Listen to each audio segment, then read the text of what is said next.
যুবক যে দাড়ি কেটেছে, এখান থেকে একটা দাগ, এখান থেকে একটা দাগ, এই হচ্ছে পোলাইট স্টাইল।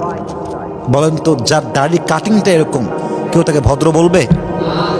আরেকটা এক্সাম্পল দেখেন তো, যে যুবকের চুলের কাটিংটা হচ্ছে এই পাশেও নাই, বাম পাশেও নাই, পেছনেও হালকা, মাঝখান দিয়ে সজারুর মতো খাড়া খাড়া, তাই কেউ ভদ্র বলবে?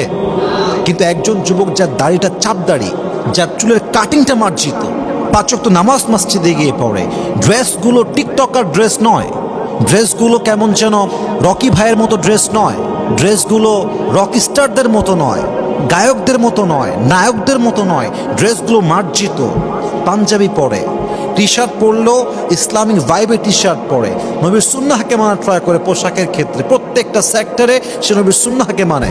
আপনার দৃষ্টি থেকে আপনি বলবেন, আপনার পার্সোনাল পয়েন্ট অফ ভিউ থেকে বলবেন, আপনার পার্সপেক্টিভ থেকে বলেন তো, এই যুবকটা কি অভদ্র না ভদ্র?